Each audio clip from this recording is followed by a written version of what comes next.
Yang saya hormati seluruh jajaran pengurus NWDI yang bersama saya dan berkesempatan hadir pada siang menjelang sore hari ini. Ada Bapak Profesor Dr. Haji Abdul Fattah ya, bersama Bapak Haji Muhtadi beserta Haji Irfan dan para sahabat dari TGB Center kantor pengurus besar NWDI yang alhamdulillah baru kita resmikan beberapa waktu yang lalu di Mataram. Jadi selain kantor pusat di Birrul Walidain, pengurus besar NWDI itu memiliki kantor yang juga alhamdulillah cukup representatif. Hasil dari kerja bersama, bergotong royong. Hasil dari kita bersama-sama bergotong royong. Alhamdulillah kita punya kantor juga di Mataram. Ada juga perwakilan yang di Jakarta. Mudah-mudahan semua menjadi tempat di mana cita-cita perjuangan kita dapat dibicarakan, dapat dimusyawarahkan, dan mudah-mudahan dapat dilaksanakan oleh kita semua. Amin ya rabbal alamin. Bapak PLT Camat, Pak Siroh ya, Pak Sirah ya, beserta seluruh ya perangkat pemerintahan daerah yang hadir, pimpinan pondok pesantren, pimpinan yayasan, Bapak Hasbiallah ya, Bapak Hasbiallah, putra dari Al-Waqif yaitu almarhum Bapak Haji Adnan ya. Kita doakan mudah-mudahan beliau ini beserta semua keluarganya dan semua abituren dari Nurul Iman ini bisa terus memegang amanah pondok ini insyaallah. Tadi pada waktu beliau bersama saya, beliau sampaikan tiang tidak bisa sering kemari Tuan Guru. Ya mungkin sekali setahun kata beliau. Ya tidak apa-apa kalau memang tidak bisa sering, tetapi mohon apa yang telah ditinggalkan oleh orang tua kita itu tidak boleh terbengkalai. Harus dimakmurkan, harus disyiarkan, harus dimajukan. Sesuai dengan nama dari pondok, dari pesantren ini, Nurul Iman. Ini menjadi cahaya di Keruak ini, tempat anak-anak kita belajar, menuntut ilmu, mengenal Tuhannya, mengenal Rasulnya, mengenal agamanya, mengenal cara kehidupan, sehingga mereka menjadi zurriyatun thayyibatun mubarakah. Jadi siap Pak Hasbiallah ya? Diteruskan? Sampai kapan? Sampai akhir hayat. Alhamdulillah. Alhamdulillah.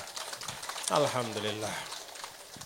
Memang itu yang kalau seorang manusia dalam kehidupan Bapak-bapak Ibu, sebagaimana yang kita baca dalam surah Yasin. Jadi kita ini kan hidup ini panjang. Ada yang 10 tahun, 20 tahun, panjang sampai ujungnya pasti akan meninggal. Maka yang diharapkan oleh seorang manusia ketika dia menutup mata, ya, menjumpai Allahnya, sebagaimana dalam surah Yasin, inna nahnu nuhyil mauta wa naktubu ma qaddamu wa atharahum wa kulla syai'in ahsaynahu fi imamin mubin. Allah bangkitkan semua yang mati. Tiang Pulunggu ini semua sama. Wandinara ada sebutan Tuan Guru Bajang, Tuan Guru Setengah Bajang, Tuan Guru Lingin, Wandinara. Pokoknya al-mauta kita semua itu dibangunkan, dibangkitkan oleh Allah. Wa naktubu ma qaddamu. Lalu akan diperlihatkan catatan.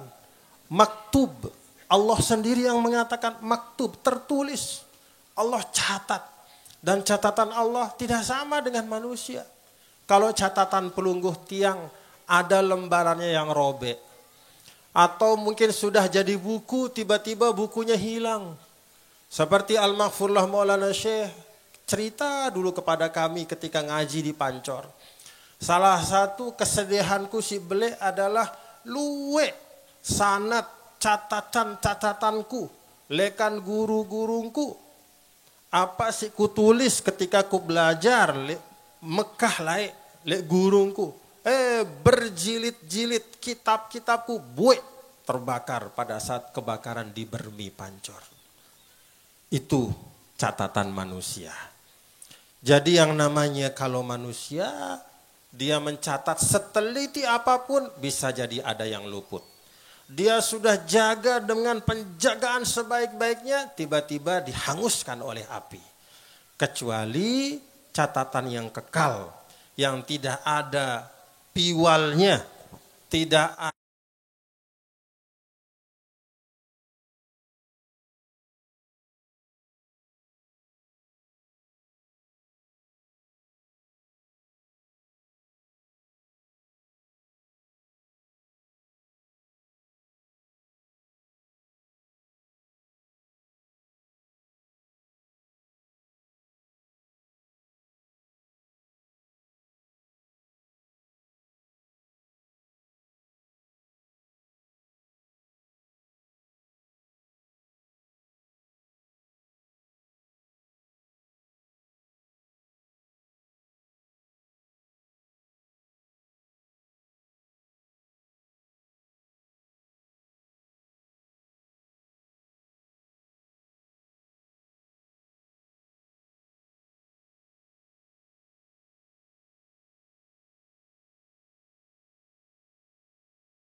Ini pada saat silaturahim seperti ini adalah kita saling membersihkan hati. Kita sama-sama bersih nggih? Sama-sama bersih. Kita sama-sama bersih. Kalau pada Ramadan kita mati-matian membersihkan hubungan kita dengan Allah, maka ba'da Ramadan ini mari kita mati-matian juga membersihkan hubungan antar sesama manusia. Supaya tidak ada beban. Kalau kata Ibnu Mas'ud, wa khaffifiz zuhra fa innal aqabata ka'ud. Ibaratnya kita berjalan di dunia ini seperti orang yang mendaki gunung. Kalau orang mendaki gunung itu tidak boleh beban di punggungnya terlalu berat. Kalau terlalu berat bisa sampai puncak enggak? Oh, bisa terguling-guling di perjalanan. Bisa kehabisan nafas baru setengah perjalanan. Bisa putus perjalanannya tanpa sampai kepada tujuan. Kenapa? Bebannya terlalu berat. Apa az-zuhr, beban di situ?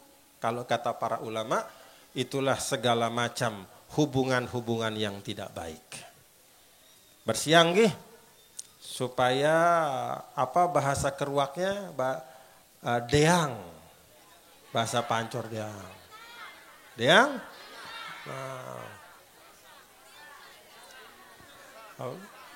Mesa, ringan bahasanya. Deang. Jadi mudah untuk sampai kepada tujuan. Karena bebannya sudah dilepaskan. Jadi Bapak Ibu tiang mengajak kepada pelungguh semua, nggih, saling maafan nggih. Saling maafan. Sudahlah. Dah mudahan dengan itu perjalanan hidup kita akan lebih ringan dan lebih mudah untuk mendapatkan kebaikan. Bapak Ibu jamaah sekalian yang dirahmati Allah, tiang pada kesempatan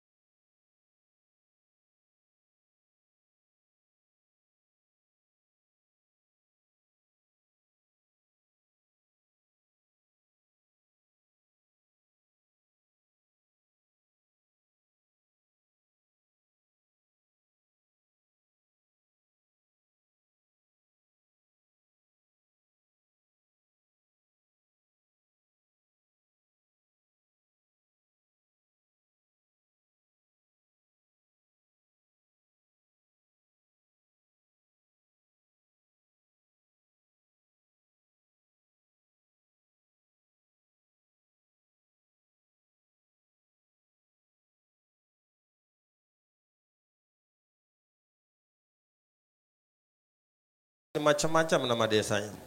Bage Gaet, Bage Polak, Selapu, Bage Arak.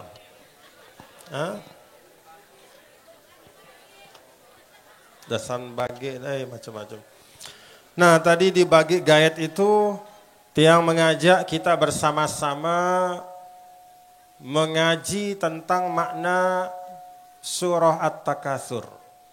Jadi kalau kita tarawih itu kan kita baca 10 surah terakhir nih. Pertama Alhaakumut Takatsur, kemudian turun terus ke Al-Asr sampai ke Al-Masad. Jadi ya, Tabbat Yada, kan begitu. Begitu nih ibu-ibu? Tarawih sudah ke? Alhamdulillah. Pira rakaat? Alhamdulillah. Bagus 20. Mun delelah lalu kurangin sekedik dan ngombe. Sekedik lagu dendek luwe-luwe. Nah, tadi di Bage Gaet yang ngajak untuk membaca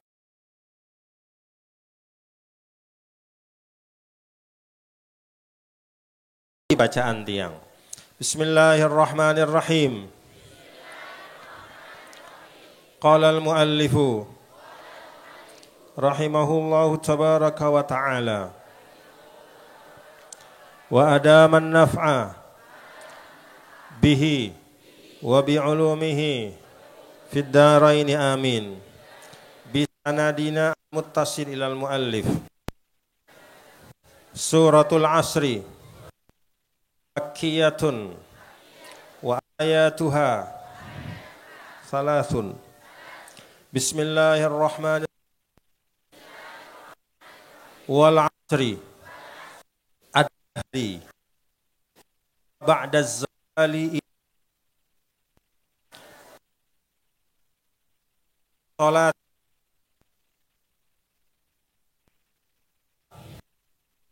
jin lafi khusrin fi tijaratihi illal ladzina amanu wa amilus salihati falaisu fi khusranin wa tawasaw awsa ba'duhum ba'da bil haqqi imani wa tawasaw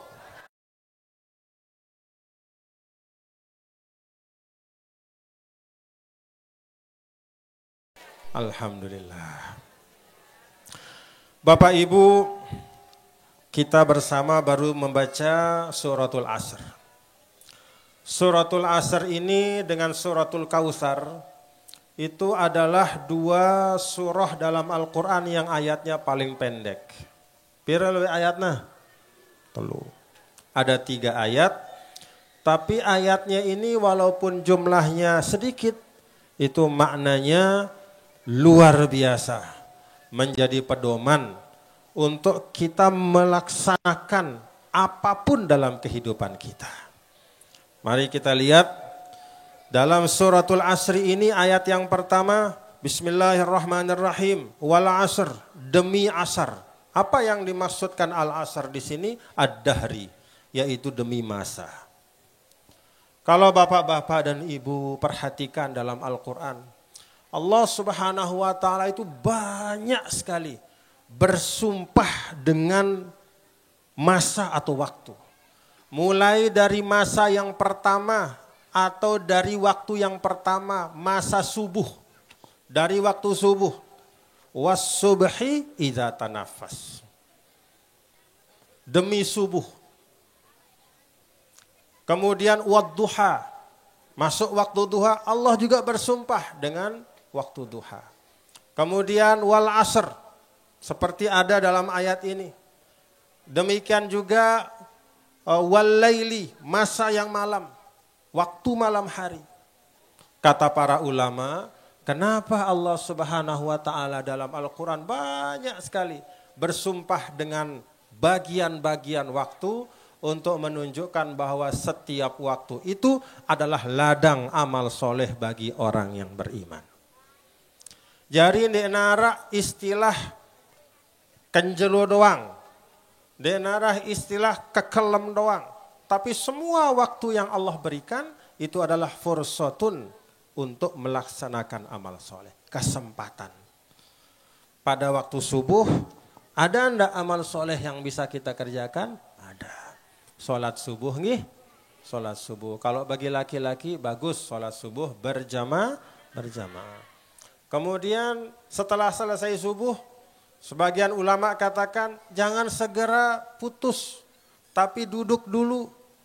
Bahkan sebagian ulama mengatakan ikuti hadis Rasulullah Sallallahu Alaihi Wasallam, yaitu sampai tatlu asyams, sampai matahari itu terbit, duduk berzikir. Lalu kemudian setelah matahari terbit, ditunggu sebentar sekitar 15 sampai 20 menit, kemudian dia sholat syuruk atau sholat duha, dan kemudian setelah itu baru dia selesai. Orang yang melaksanakan rangkaian itu, kata Rasulullah Sallallahu Alaihi Wasallam, dia pergi untuk sholat subuh berjamaah, lalu dia berzikir, kemudian dia tunggu sampai matahari terbit, lalu dia tunggu sampai matahari itu naik 20 atau 30 menit, lalu dia sholat duha. Orang yang melaksanakan seperti itu, maka dia mendapatkan pahala yang sama dengan orang yang umroh. Sempurna, sempurna, sempurna, kata Nabi. Pernah umroh? Mahal enggak? Mahal enggak umroh? Oh mahal. Lumayan mahalnya ya. Belasan bahkan puluhan juta. Ya. Dengan umroh itu bisa datang ke Baitullah. Tawaf sa'i kemudian tahallul. Ngeluarkan uang yang banyak.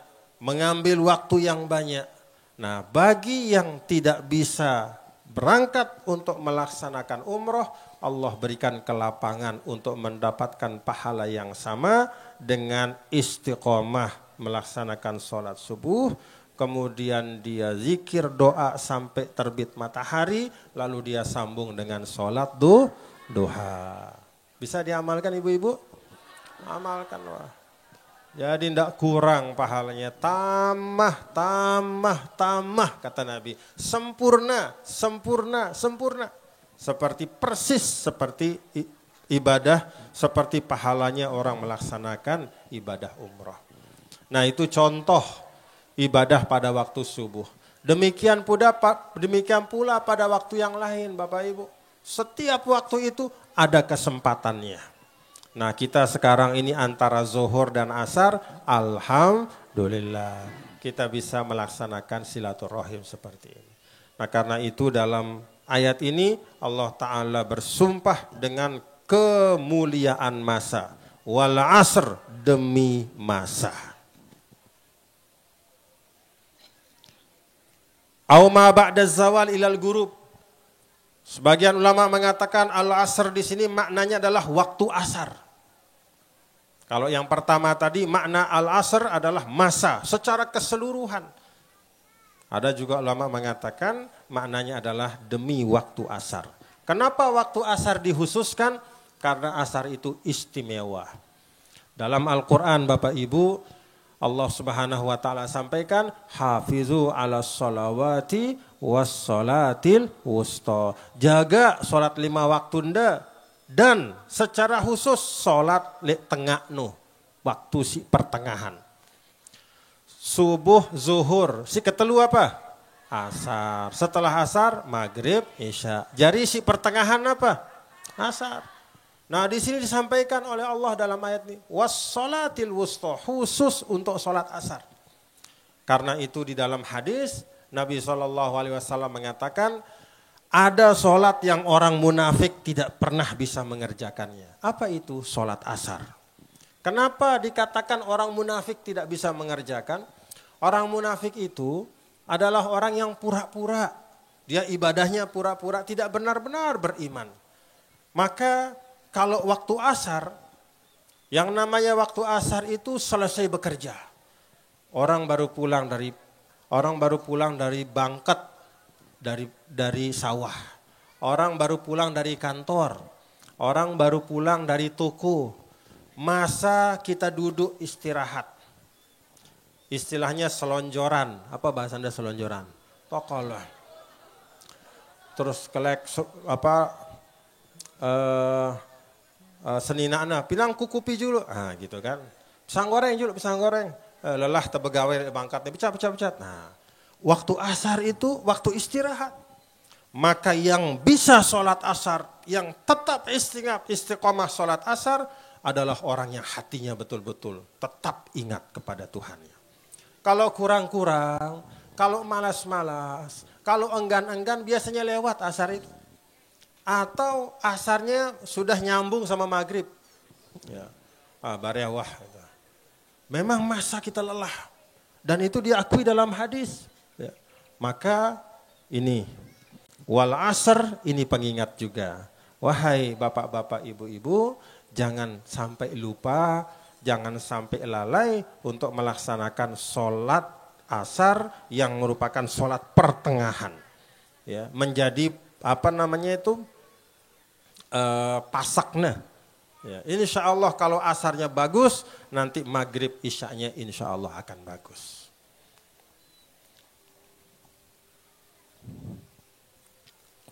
Innal insan, bahwa seluruh manusia, al jinsa, jenis manusia, pokoknya semua yang termasuk dalam manusia itu, lafi khusrin, berada dalam kerugian, fi tijaratihi, dalam perdagangannya. Jadi hidup ini diibaratkan perdagangan. Kapan perdagangan kita rugi Bapak Ibu?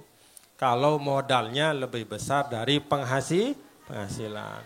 Sida misalnya berdagang di pekan. Kemudian sida nendak. Mbe tau udah nendak batul keruak nih. Mbe tau udah nendak? Mbe? Tanjung Luar. Nendak sida lihat Tanjung Luar. Apa sida tendak lihat Tanjung Luar no? 4. Pira aji 4 sekilo. Misal 4 apa no? 4 gabus. Pira aji sekilo 4 gabus. 20.000 misal. Pira? 35. Nendak. Ini girang nendak ibu nih. 35 katanya. 35.000 sida nendak di Tanjung Luar sekilo ikan gabus. Jauh dah aning keruak. Jauh dah aning pekan. 35.000. Terus sida jual ajin selai. Untung atau rugi? Rugi. Nah, kehidupan juga seperti itu diibaratkan dalam Al-Quran Bapak Ibu. Ibaratnya kesehatan itu adalah modal. Ibaratnya harta yang kita miliki itu juga modal. Semuanya ini modal. Kalau dari modal itu yang dihasilkan, kalau dari modal itu yang dihasilkan adalah sesuatu yang tidak membawa kebaikan di akhirat, itulah orang yang merugi. Dia diberikan oleh Allah Ta'ala harta di dunia, punya uang. Tapi dari uang itu hasilnya apa? Hasilnya judi online. Ada sini? Ibu-ibu, ada enggak? 10 juta orang yang kecanduan judi online di Indonesia. Masa dia narak lekan keruak? Ada atau enggak?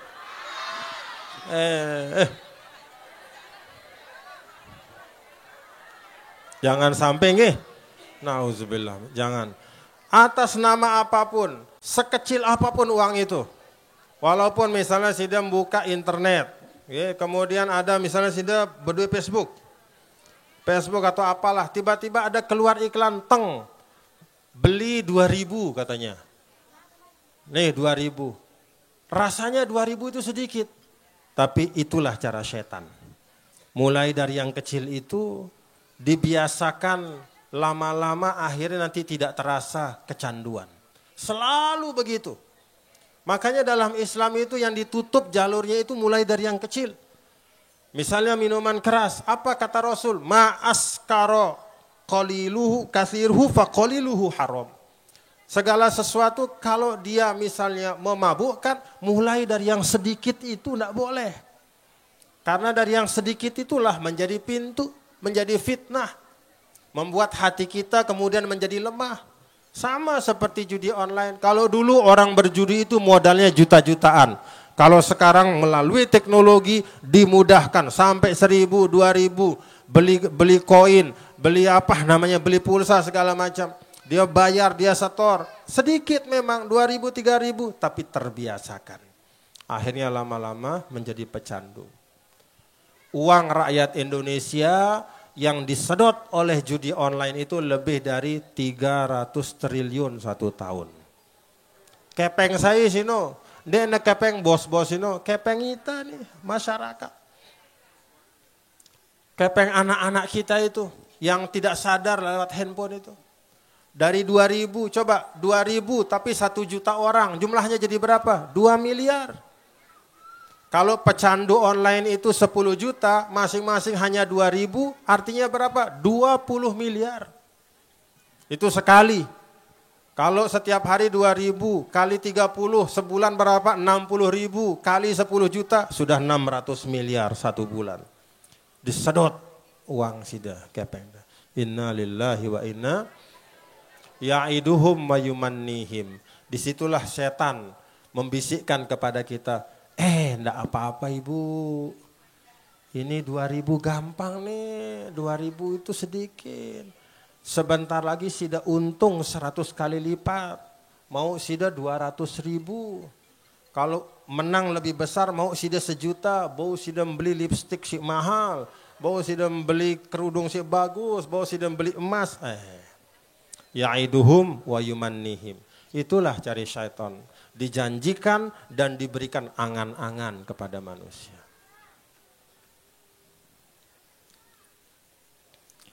Nah karena itu Bapak Ibu tiang ajak kita semua hati-hati nggih. Hati-hati, benar-benar hati-hati. Jangan menganggap ini urusan yang remeh. Kalau sudah kecanduan, yang namanya al-khomru wal maisir. Itu di Al-Quran digandeng dua-dua itu. Innamal khomru wal maisiru. Yang namanya minuman keras dan perjudian. Kalau sudah kecanduan, itu tidak ada lagi nama birrul walidain. Tidak ada lagi nama hormat pada orang tua. Banyak kejadian di mana-mana. Ada anak bunuh ibunya. Kenapa? Karena tidak diberikan uang untuk membeli minuman keras. Ada anak bunuh ayahnya. Kenapa? Karena tidak diberikan uang untuk berjudi. Karena itu, terperiak-periak isi diri tengih. Periak-periak. Mari kita kasihani diri kita ini. Mari kita kasihani keluarga kita dengan jalan menjaga diri kita dan keluarga kita. Jangan sampai lafi khusrin, ya, berada dalam kerugian. Bagaimana jalan supaya keluar dari kerugian itu? Nah disinilah Allah Ta'ala menyebutkan 4 hal. Illalladzina amanu wa amilus solihat. Falaisu fi khusran. Orang-orang yang beriman dan beramal soleh, falaisu, maka mereka tidaklah fi khusran, berada dalam kerugian. Jadi lepas kerugian itu. Dengan apa? Iman dan amal soleh. Watawasau, awsa ba'duhum ba'dha. Demikian juga kita tidak boleh berhenti. Termasuk melalui pengajian seperti ini. Saling bada isi. Yang berilmu harus mengajarkan yang tidak berilmu. Yang tidak berilmu harus bertanya kepada yang berilmu. Pemerintah beritahu rakyatnya baik-baik. Rakyat tanya kepada pemerintah apa yang tidak diketahui. Saling bernasihati, saling memberitahu. Watawasau bil haq, yang diberitahu itu yang benar, yang bagus, yang baik. Yuk kita sama-sama bangun pondok pesantren Nurul Iman. Bagus atau enggak? Nah, itu termasuk watawasau bil haq. Nah, termasuk mengajak kepada kebaikan. Watawasau bis sabr, dan saling berwasiat untuk bersabar. Sabar atas apa? Ala ta'ati wa anil maksiyah. Sabar untuk tetap taat, dilaksanakan dengan baik, dan sabar untuk tetap menjauhkan diri dari kemaksiatan. Nah ini 3 ayat dari surah Al-Asr. Dan memang bapak-bapak ibu hadirin dan hadirat sekalian, 4 hal ini merupakan kunci kehidupan. Jadi 2 yang pertama itu paling penting, iman dan amal saleh. Tetapi saling menasehati tidak kalah pentingnya. Kenapa? Karena yang namanya manusia itu selalu mengira dirinya sudah berada dalam kebaikan. Seorang manusia selalu merasa bahwa dirinya sudah cukup berbuat baik. Padahal kadang-kadang apa yang dia lakukan masih jauh dari apa yang seharusnya. Bapak Ibu, kalau ditanya, tiang tanya, sida wah sembayang? Bagus sembayang dah? Bagus? Hah? Wah bagus? Wah cukup rukun syarat? Hah? Cukup rukun syarat? Nah, dulu bapak-bapak ibu nih ada sahabat Nabi, bukan sahabat yang tinggal di Madinah, tapi sahabat yang dari jauh dari kampung datang ke Madinah. Lalu dia sholat di masjid, ya. Sholat di masjid, ada Nabi di situ. Dilihat, kita isi Nabi mulai dari takbir, ruku sujud, kemudian salam-salam, kemudian dia menghampiri Nabi. Assalamualaikum ya Rasulullah. Apa kata Nabi SAW? Waalaikumsalam. Ud wasolli fa innaka lam tusalli. Semeton, tulak, sembayang, sida di eman sembayang. Kaget dia. Kenapa? Oh ternyata la yutimmu ruku'ahu wa sujudahu. Orang itu merasa dia sudah sembahyang. Dia sudah merasa cukup. Ruku'ku, sujudku, wah bagus menurut dia. Tapi dilihat oleh Rasulullah SAW, ternyata dia tidak menunaikan hak ruku. Dia tidak menunaikan hak sujud. Apa itu hak ruku dan sujud? Tumakninah. Makanya di dalam mazhab Syafi'i itu tumakninah itu termasuk rukun sholat. Ya, tumakninah artinya tenang. Jadi jangan baru kepala kena teng. Wah, seperti api di situ tuh. Jadi wah langsung. Enggak pernah. Jadi kalau sujud. Ya. Subhana rabbiyal a'la wa bihamdihi. Subhana rabbiyal a'la wa bihamdihi. Subhana rabbiyal a'la wa bihamdihi. Allahu akbar. Rabbi gfirli warhamni wajburni warfa'ni warzuqni wahdini wa'afini wa'afu'ani. Allahu akbar. Kata Nabi, aswa'un nasi sariqatan alladhi yasriku fi salatihi. Pencuri yang paling buruk kata Nabi adalah orang yang mencuri sholatnya. Pengingat Bapak Ibu nih? Pengingat. Nah jadi kisah tentang seorang yang berasal dari kampung, dari tengah padang pasir yang datang ke Madinah, lalu sholat disaksikan oleh Nabi, kemudian Nabi minta untuk mengulangi sholatnya. Apa pelajarannya? Seringkali kita sebagai manusia sudah merasa cukup, tapi ternyata yang kita lakukan masih belum sesuai dengan tuntunannya. Karena itu perlu apa? Watawasau, perlu ada yang beritahu kita. Perlu arak si mbada ita. Perlu arak si ingetin ita. Oleh karena itu Bapak Ibu, kalau ada orang bernasihat, senang apa marah? Benar. Benar. Benar. Benar. Senang kalau orang ada dengan meringat sida, inak dindik ngene, demen sida. Atau gedak. Alul-alul aku anta-anta. Nah, gitu kan. Hah? Iya, jadi senang saja nggih kalau ada orang menasehati kita, memberitahu kita ya, ada sesuatu yang kurang lalu dinasehati, alhamdulillah. Kalau kata Nabi, selama ada orang masih mau menasihati kita, itu tanda Allah masih ingat kepada kita. Alhamdulillah. Kan tiang pelungguh niki ndek Nabi. Kita ini bukan orang hebat. Kalau Nabi itu yang memberitahu dia malaikat Jibril. Kalau orang-orang soleh kadang-kadang dia dari mimpi, ar-ru'yas solihah. Tapi kita ini manusia awam. Maka yang Allah kirim itu bukan malaikat. Yang Allah kirim itu bukan bisikan-bisikan di tidur kita. Tapi melalui orang lain. Dia datang kepada kita, menasihati kita, itulah utusan dari Allah. Dalam arti Allah yang mengirimkan, menggerakkan hatinya, dikirim kepada kita untuk menasihati kita. Semeton, dendek girang ngarausang senina dengan. Deman sida tenasihatin ngono. Ibu-ibu, deman sida. Nak Tuhan, dendek sida ngarausang semama dengan. Kan sida berdua sida semama. Tersinggung sida? Alhamdulillah harak sinasiatan. Bapak, dendek de ngerausang dui banda dengan, dendek wah ngeraus-rausang rumah tangga dengan, dendek ngerausang urus masing-masing wah. Demen atau dek? Kalau tiang dinasihati itu alhamdulillah. Berarti apa? Allah masih ingat kepada kita. Kan begitu di dalam hadis nih.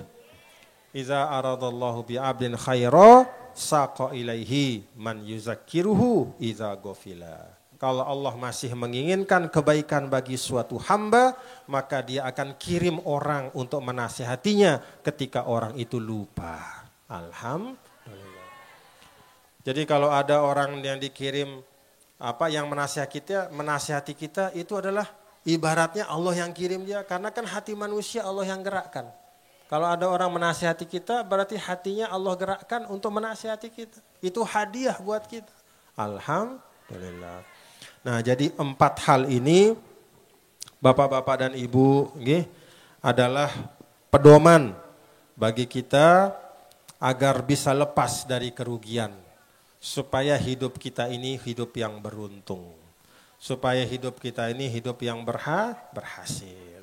Iman, amal soleh, menasehati dengan kebenaran dan menasehati dengan kesabaran. Tambah satu lagi surah dibaca bersama-sama, ini yang terakhir. Bismillahirrahmanirrahim. Suratul Humazah Makkiyatun wa ayatuha tis'un. Bismillahirrahmanirrahim. Wailun kalimatu azabin awadin fi jahannam likulli humazatil lumazah ay kasiril hamzi wal lamzi ayil gibati nazalat fiman kana yagtabu an-nabi sallallahu alaihi wasallam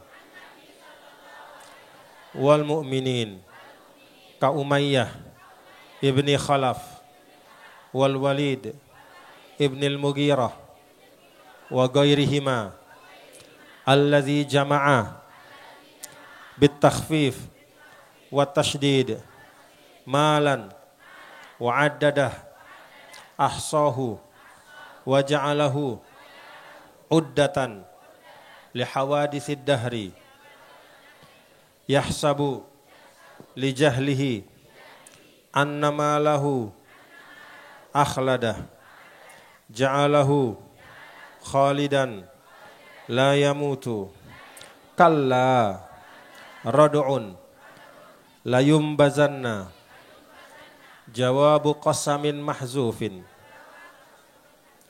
ay la yutrahanna fil hutamah allati tuhattimu kulla ma ulqiya fiha wa ma adraka a'lamaka mal hutamah narullahil muqadah al musa'arah allati tattali'u tashrufu alal af'idah al qulubi fatuhriquha wa alamuha asyaddu min alami ghairiha lilutfiha innaha alaihim jumi'ad dhamiru ri'ayatan lima'na kullin muqsadah bil hamzi wa bil wawi badalahu mutabbaqah fi amadin bidammil harfaini wa bi fathihima mumaddadatin sifatun lima qablahu fatakunun nar dakhilal amadi. Nah, ini surah Al-Humazah. Al-Humazah artinya pencela. Ya. Wailun kalimatu azabin awadin fi jahannam. Neraka wail, ya. Atau azab yang luar biasa likulli humazatil lumazah, bagi setiap pencela dan pengumpat. Pengumpat dan pencela. Ay kasiril hamzi wal lamzi, yaitu orang yang suka mencela dan mengumpat. Al-ghibah, yaitu bergibah. Nazalat fi man kana yaktabun nabi. Ayat ini atau surah ini turun terhadap orang-orang yang kerjanya menggibah Nabi wal mu'minin dan orang-orang yang beriman. Ka Umayyah bin Khalaf, seperti orang yang namanya Umayyah, orang Quraisy, tokoh Quraisy yang sangat jahat dan selalu mencela, selalu mengumpat Nabi besar Muhammad sallallahu alaihi wasallam dan para sahabat beliau. Wal Walid ibnil Mughirah, demikian juga seorang yang namanya Walid bin Mughirah. Ini tukang umpatnya orang Quraisy. Alladzi jama'ah, selain hobinya mengumpat dan mencela, mereka itu tidak henti-hentinya jama'ah bitakhfif wa tasydid. Bisa juga dibaca jama'ah, tidak henti-hentinya mengumpulkan uang. Malan, dia mengumpulkan uang, wa'addadahu, dan kerjanya sepanjang hari hanya ahsahu, menghitung-hitung uangnya. Wa ja'alahu uddatan li hawaditsid dahri, dan mengandalkan semata-mata uangnya itu sebagai bekal untuk menghadapi peristiwa dalam kehidupannya. Yahsabu, dia mengira, li jahlihi, karena kejahilannya, annama lahu akhladah, bahwa hartanya itu, uangnya akan membuatnya kekal. Ja'alahu khalidan la yamut, seakan-akan tidak mati selama-lamanya. Kalla. Nah, disinilah Allah mengingatkan, tidak benar apa yang dia duga itu. Tidak benar apa yang dia pikirkan itu. Layumbazanna, dia tidak kekal di dunia, bahkan justru layumbazanna akan layutrahanna, akan dibuang atau dilempar fil hutamah, di dalam neraka yang namanya hutamah. Kenapa dikatakan hutamah? Allati tuhattimu kullama ulqiya fiha. Karena apinya sangat keras, sampai apapun, sekeras apapun. Istilahnya ada besi, ada baja, ada beton, tuhattimu kullama fiha, kullama ulqiya. Akan semuanya hancur, apalagi manusia. Kita ini hanya dari tulang, dari daging. Ibaratnya beton saja, besi saja dilempar ke situ, akan lumer, akan hancur, akan apa istilahnya? Ya, bukan sekedar hangus ya, hancur, meleleh. Itu baja besi, apalagi daging, tulang kita yang ringkih ini, yang ringkih, yang lemah ini. Wa ma adraka mal hutamah, ya. Tahukah kamu apa itu hutamah? Narullahil muqadah, apinya itu berkobar-kobar, tidak ada hentinya. Allati tattali'u tasyrufu 'alal afidah, dia tidak hanya membakar kaki, tidak hanya membakar kulit luar, tapi justru masuk, naik api itu dengan panasnya sampai ke jantung. Allati tattali'u, masuk, naik sampai ke jantung, sampai ke hati. Fatuhriquha, dan membakar hati itu. Wa alamuha asyaddu min alami ghairiha, dan yang namanya jantung itu organ yang paling sensitif, maka sakitnya itu jauh lebih berat dibanding hanya sekedar kena kulit luar kita. Innaha alaihim mu'sadah. Ya. Neraka api yang membakar itu mu'sadatun bil hamzi wa bil bawi badalahu mutabaqah au mutabaqah.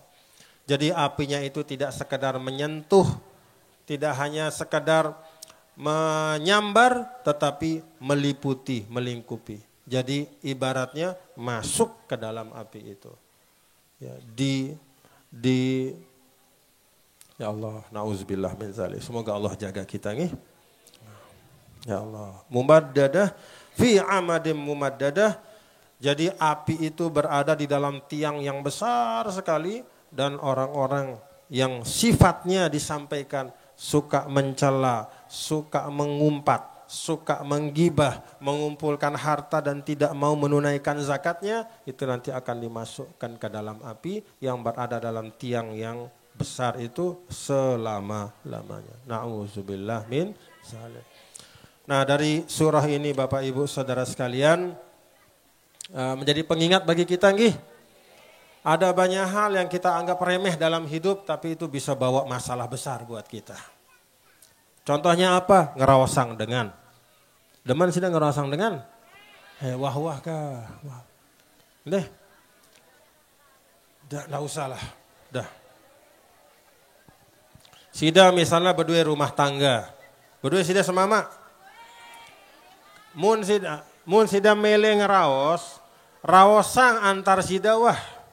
Keadaan rumah tangga anda bahas ya. Rawosang bicara sebagai suami istri. Suami bicara tentang istrinya, istri tentang suaminya. Dalam arti saling memperbaiki. Bicaralah tentang rumah tangga kita. Jangan kita bicarakan rumah tangga orang. Kita punya istri. Sudah kita urus istri kita itu. Jangan kita urus istri orang. Kita punya suami, urus sudah suaminya. Jangan urus suami orang. Punya rumah tangga, uruslah rumah tangganya. Jangan urus rumah tangga orang.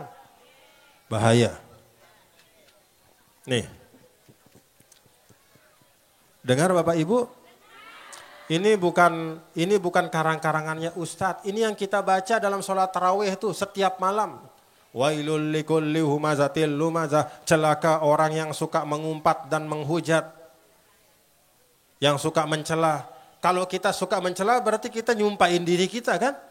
Celakalah aku. Setiap kali kita baca surah ini, kalau sifat kita adalah suka mengumpat, suka menghujat, seakan-akan kita mengumpat diri kita. Celakalah aku, setiap malam. Innalillahi wa inna ilaihi raji'un. Kita tinggalkan Bapak Ibu nih. Sudah. Ayo, kata Nabi SAW, min husni islamil mar'i tarkuhu ma la ya'nihi. Tanda Islamnya seseorang itu baik, dia tidak mengurusi apa yang bukan urusannya. Dah. Kalau kita sebagai masyarakat, ya sudah. Mari kita laksanakan tugas kita dengan baik. Lalu ada pemimpin. Jangan terlalu banyak kita komen tentang pemimpin juga. Boleh kita misalnya istilah kritik. Boleh. Yang paling bagus doakan. Dukung. Kalaupun mengkritik, kritiknya yang baik. Tapi jangan kita punya urusan sebagai rakyat, tapi yang kita urus pemimpin kita saja. Kita salahkan, rawosang. Apa bahasanya itu? Kita kerante. Apa kerante bahasanya? Ya kerante. Salah doang pemimpin tuh. Mulai dari kepala desa, camat, bupati, gubernur, dia narak si kena. Presiden, dia narak si kena. Iya doang si kena misalnya. Iya doang si kena. Inna lillahi wa inna ilaihi raji'un. Dan dia wah Bapak Ibu nih. Kan dek naita si tanggung jawab nasib pemimpinannya rale akhirat. Iya sih bertanggung jawab. Iya sih bertanggung jawab terhadap diri. Ita bertanggung jawab terhadap saya, terhadap diri ita. Diri kita ini dulu. Jangan seperti orang yang kebanyakan waktunya dihabiskan untuk mengurus yang tidak penting. Itu yang menyebabkan kita sebagai umat ini menjadi umat yang lemah. Mengurus sesuatu yang bukan keahlian kita. Mengurus sesuatu yang sebenarnya bukan tanggung jawab kita. Sida sejari ina tanggung jawab sida saya. Anak deh, anak dengan atau anak deh? Berdua anak, lagu anak dengan doang terawasang. Padahal dia berdua anak. Innalillahi ji'un. Sida jadi senina, saya jadi tanggung jawab dah. Nah, semama ada tuh semama dengan? Mama ada, urus wano, bagus-bagus. Jangan langanda tama surga enak semama dano. Pada marak semama langana senina ini bau jadi langana tama surga. Itu yang kita urus. Paham Bapak Ibu nggih? Kalau kita masing-masing mengurus yang tanggung jawab kita, insya Allah tidak akan terjadi apa yang disampaikan dalam surah ini. Tidak akan terjadi. Dekne ita si kenal surah ini. Tuh jauh-jauh. Tapi kalau kita punya hobi suka membicarakan orang, mengumpat, menghujat, mencela seperti orang Quraisy. Jadi mencela, mengumpat itu sifat orang jahiliyah lain. Masa kita mau tiru? Nah, stop Bapak Ibu nggih. Stop. Kul khairon auliyas. Kan de menang doang. Apa menang? Teduk nggih. Kan de menang doang. Alur. Tidak semua harus kita komentari. Kadang-kadang tiang lihat di media sosial niki nggih, la ilaha illallah, banyak komentar macam-macam. Nyumpak ini, nyumpak itu, begitu tiang buka, ya Allah, misalkan tiang kita ya. Padahal dia seorang ibu rumah tangga, tapi medsosnya penuh dengan umpatan-umpatan kepada presiden, kepada gubernur, kepada menteri, kepada pemerintah, kepada negaranya, penuh. Padahal dia ibu rumah tangga. La ilaha illallah. Seakan-akan sudah selesai semua kewajibannya, tidak ada tugasnya selain mengumpat. Padahal dia punya anak, tugasnya itu mendidik anaknya. Bagaimana bisa diharapkan anak-anak tumbuh besar dengan baik kalau sifat dari ibunya itu seperti itu, suka mengumpat. Ini pelajaran Bapak Ibu nggih. Ada juga tiang lihat medsosnya santri. Ini santri, penuntut ilmu.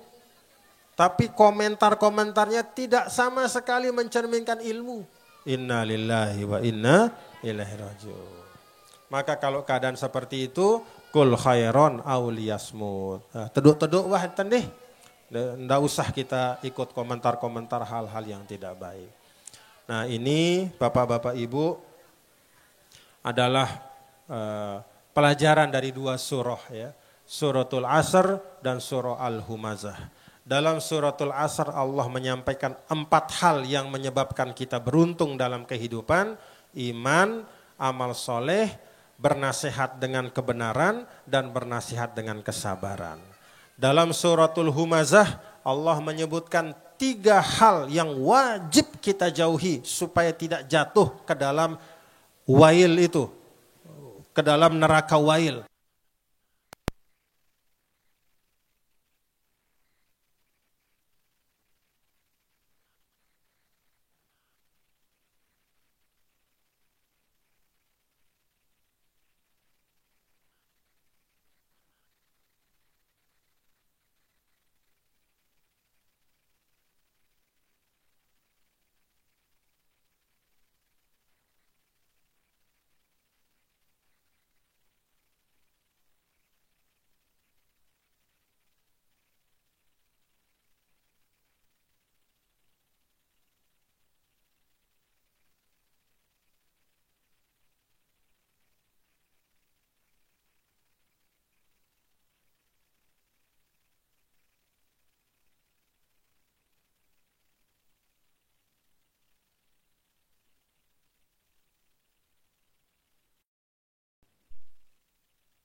menerima santunan. Mudah-mudahan kita doakan anak-anak kita niki dan semua yang belajar di Pondok Nurul Iman, mudah-mudahan dijadikan sebagai generasi yang terbaik, menjadi zuriyatun thayyibatun mubarakah, diberkahi oleh Allah, diberikan ilmu yang barokah, dan jadikan pejuang LWDI, pejuang bangsa, pejuang agama. Amin ya rabbal alamin. Wallahu muwaffiq wal hadi ila sabil rasyad.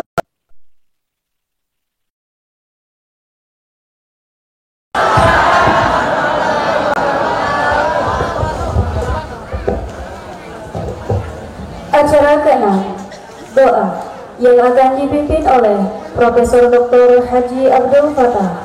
Kepada beliau dipersilahkan.